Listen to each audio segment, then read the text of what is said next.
I mean, Brian Williams. Have the pizza prep. I mean,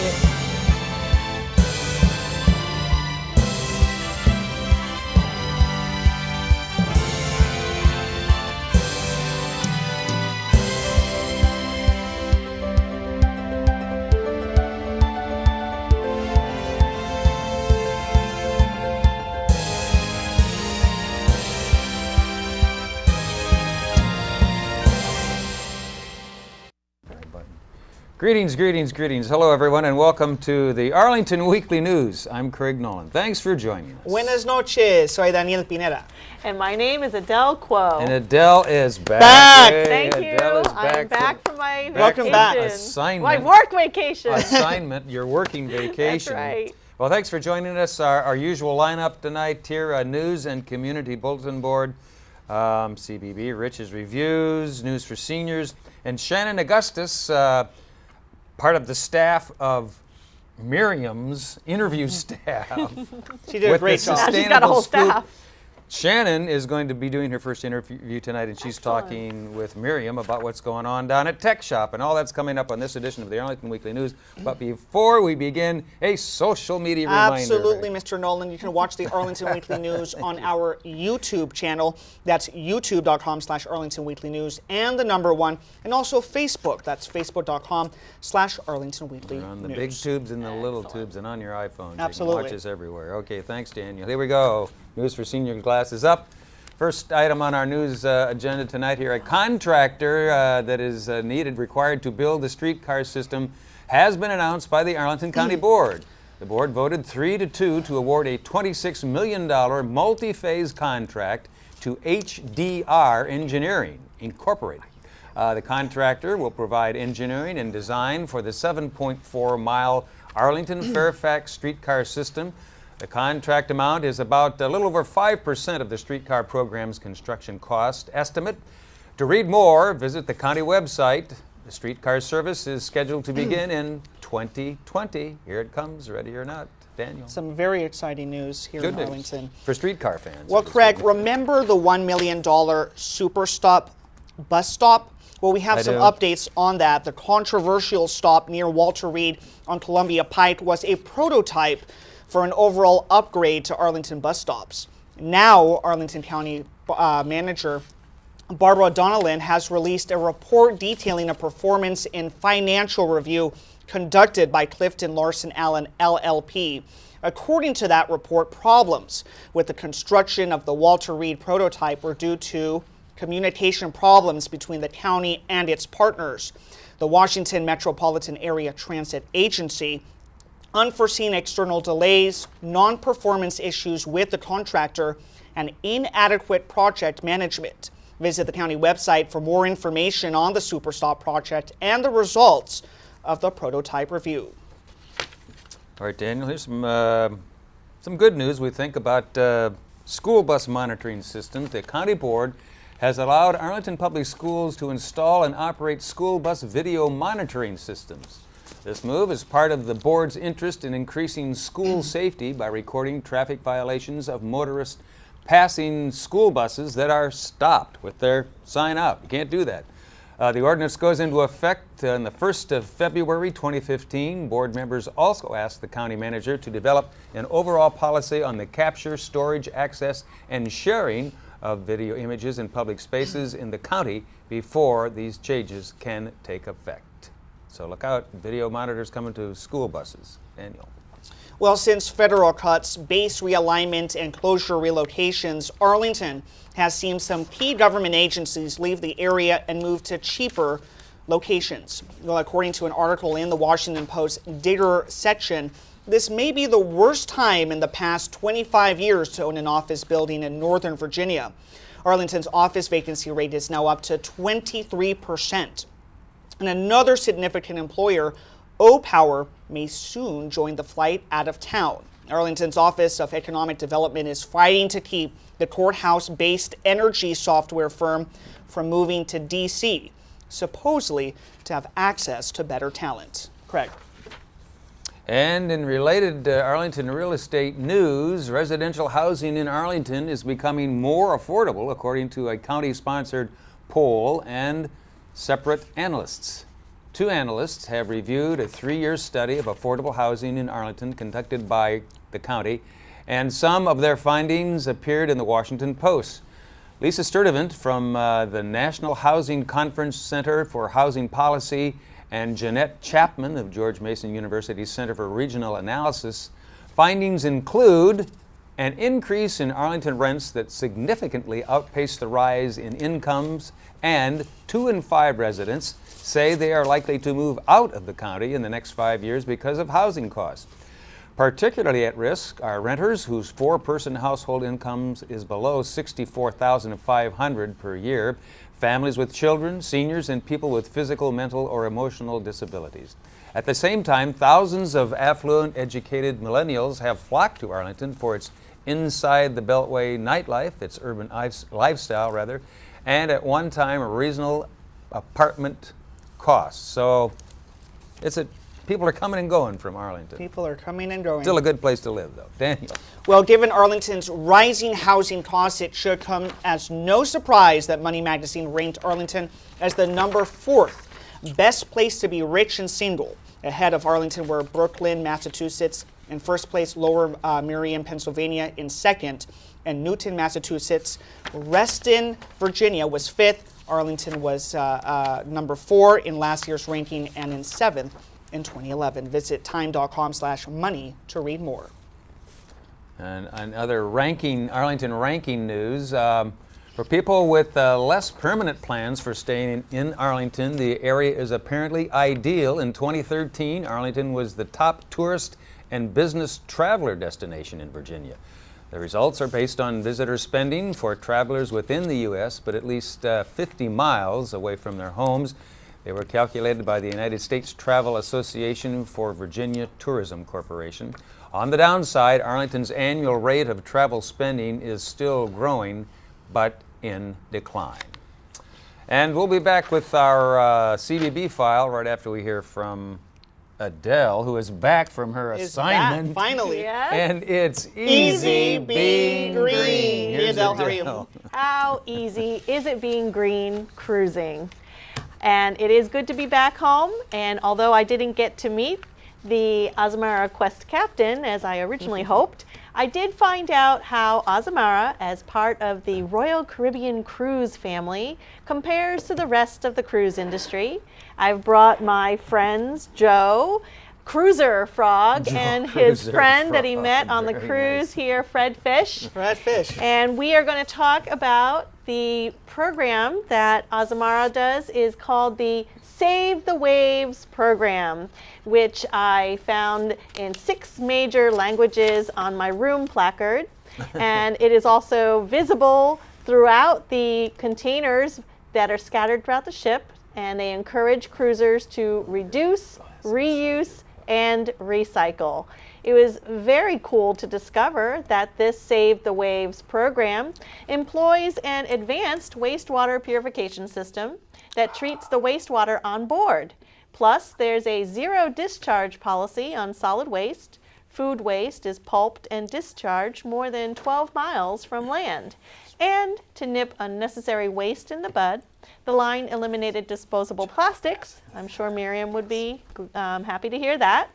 So that in favor of reusable items or biodegradable options. Now, how does this compare with their competitors?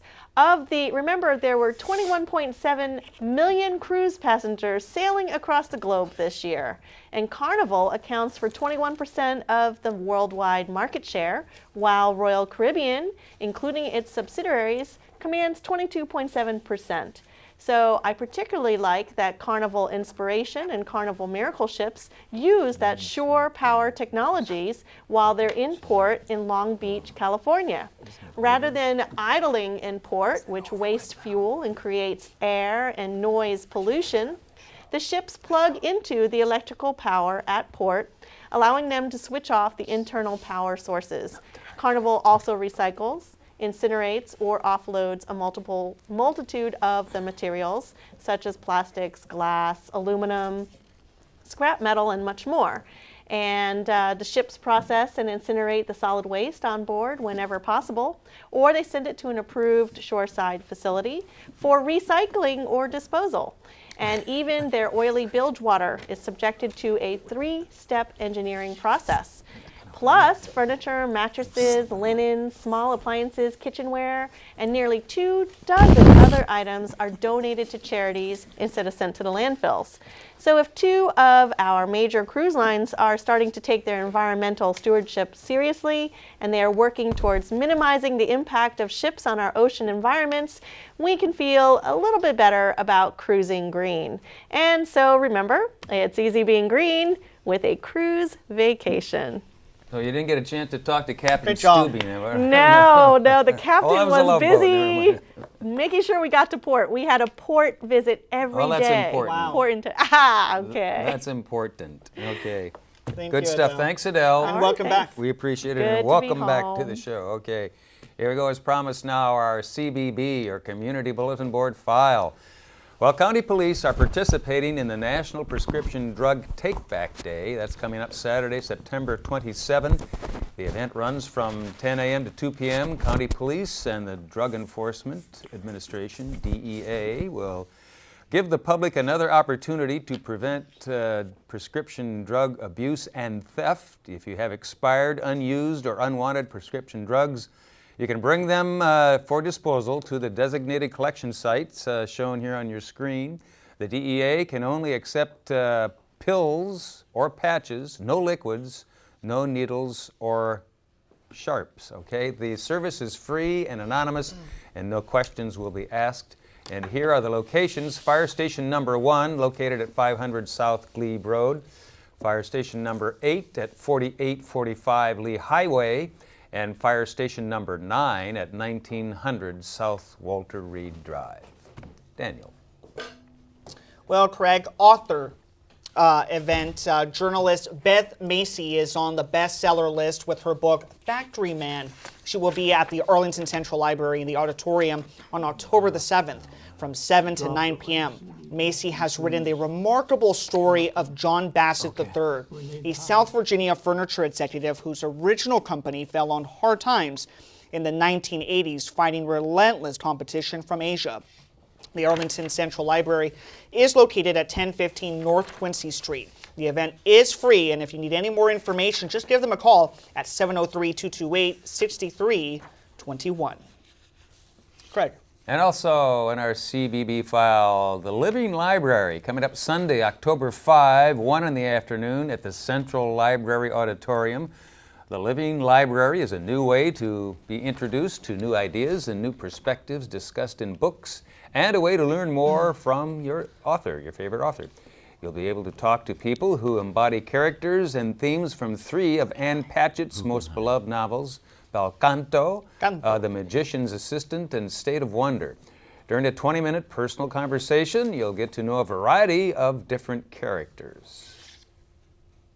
Daniel. And on Thursday, that's October the 23rd at 7 p.m., Anne Patchett will be at the Central Library in the auditorium to discuss her writing life and how she created such a remarkable body of work. Novelist, nonfiction writer, winner of the PEN/Faulkner Award and Guggenheim Fellowship, Anne Patchett will discuss her writing life and her rich, poignant array of works. Her Arlington appearance will offer special insight on the novel The Magician's Assistant, a lyrical celebration of life's mysterious and hidden joys. Patchett's books have been translated into more than 30 languages. In 2012, she was named one of the 100 most influential people in the world by Time magazine. Patchett's nonfiction has appeared in the New York Times Magazine and the Washington Post.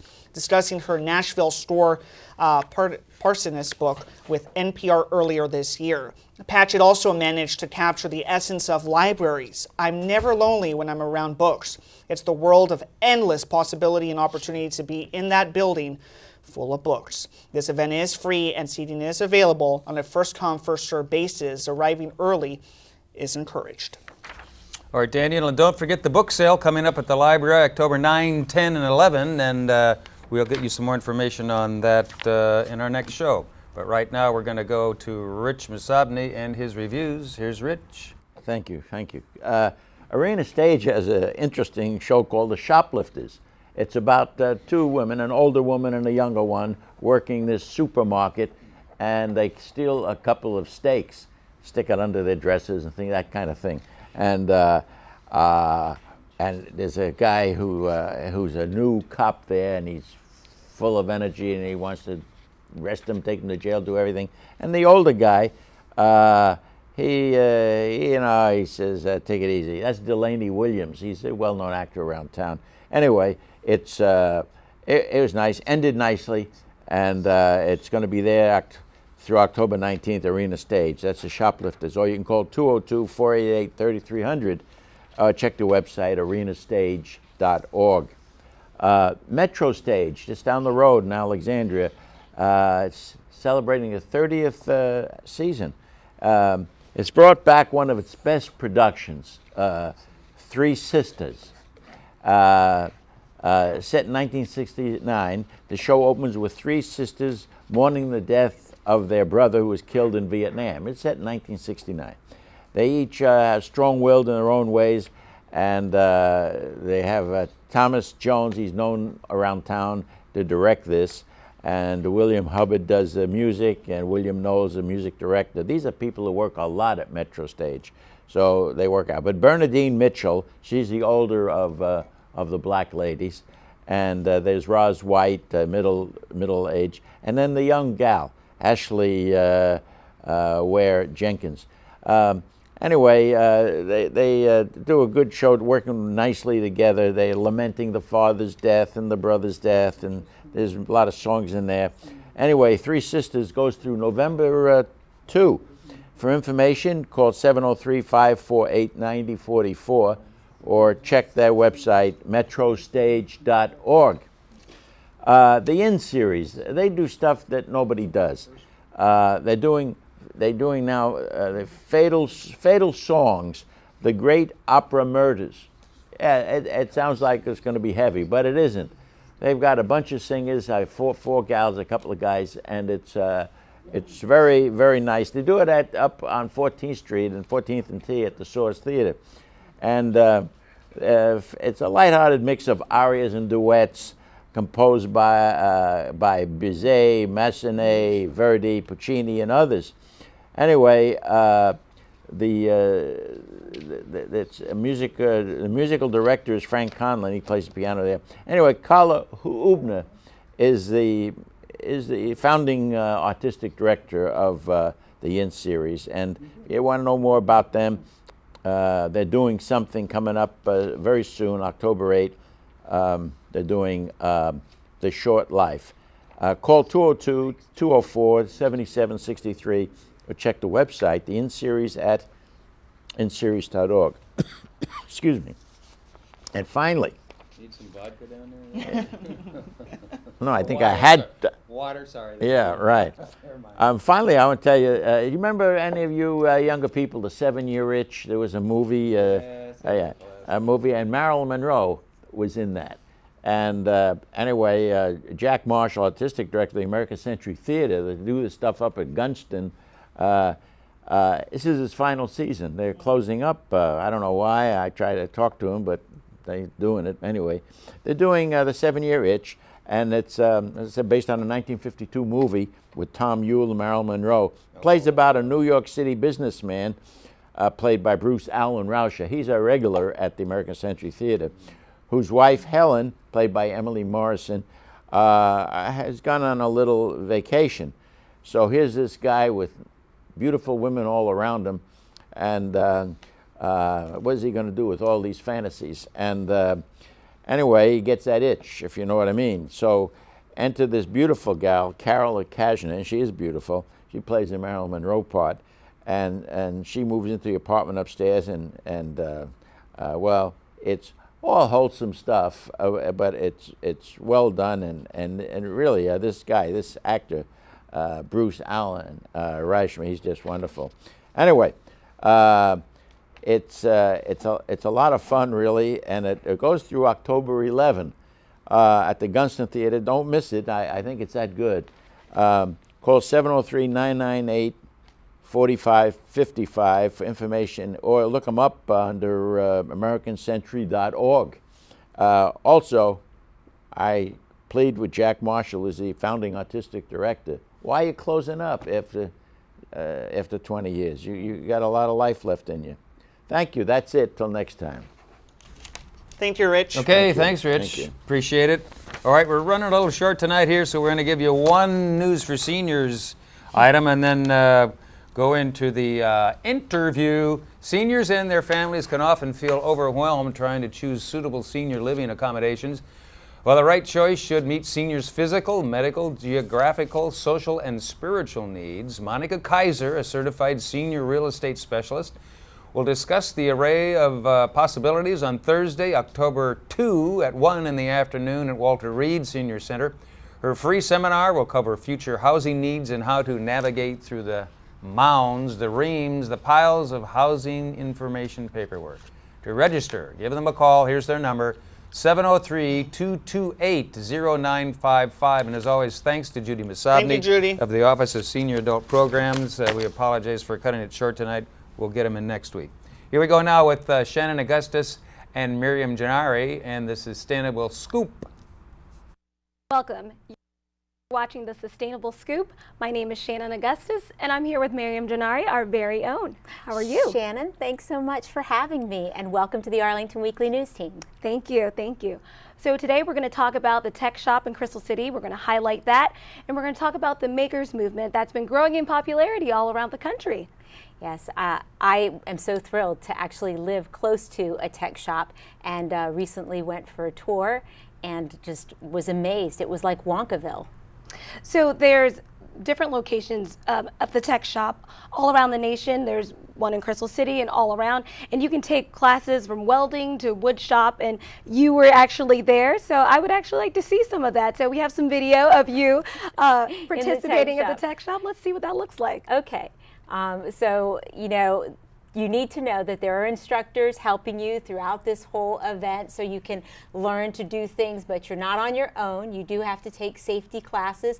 This particular machine is called a water jet, and this cuts glass, really and cool. It also cuts metal. You know, these are classes that definitely safety is important. It's also important to learn to design, so you can design various things and then try them out, and if they work out, great.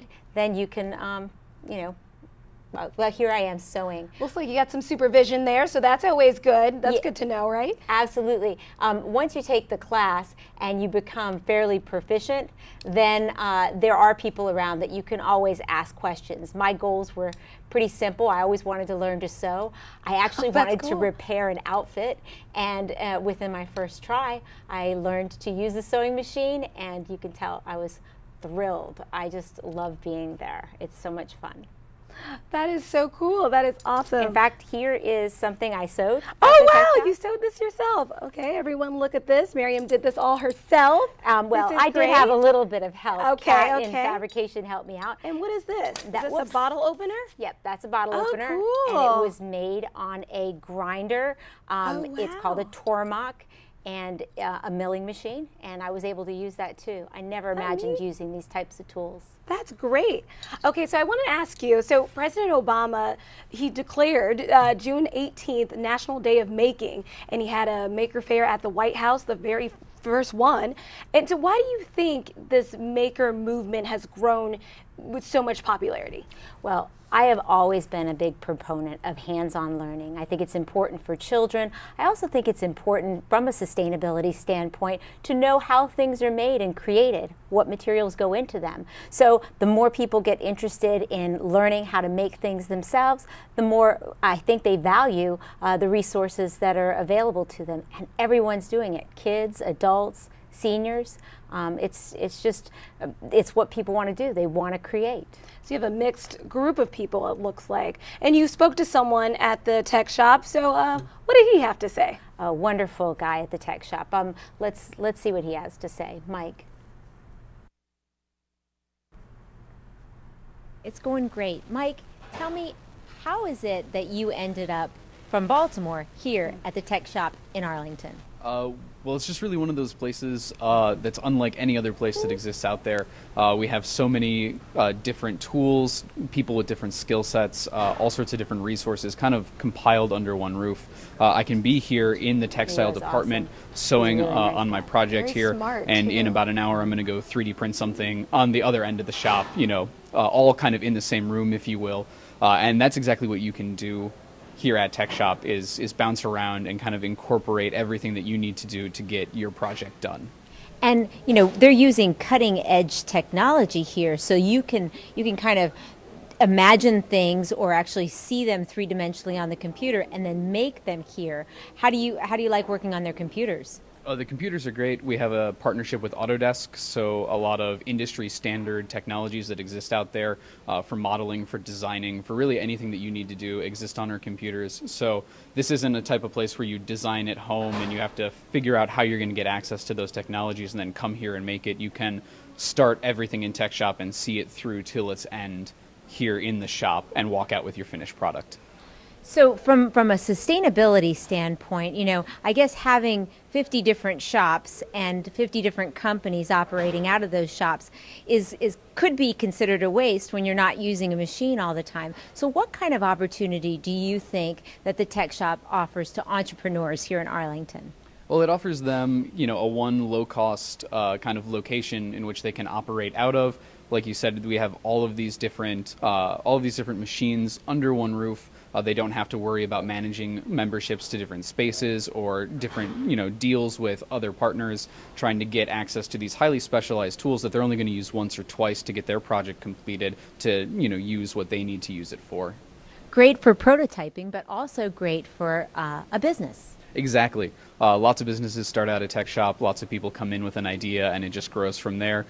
That's a really great thing about having a community. When you're only in your own shop, you know, even if you have the tools, you don't have other people looking, giving you suggestions. You can't bounce ideas off of someone, and especially you can't make your product and have people go, "I want that. I want that right now. Let me buy it from you." So you can find collaborators and you can find customers. You can find just about everything in Tech Shop. Thanks so much for giving me this interview, Mike. I look forward to seeing you and some of your projects here at the Tech Shop because I'm a member too. That's one. Oh, I'm sorry. Correct. Correct. Backwards. Cool toys. How do I get involved? They did in the it Tech Shop? again. Well, the Tech Shop is They're similar to membership at a gym. You become a member, you pay a subscription either monthly, annually, or there are even lifetime memberships.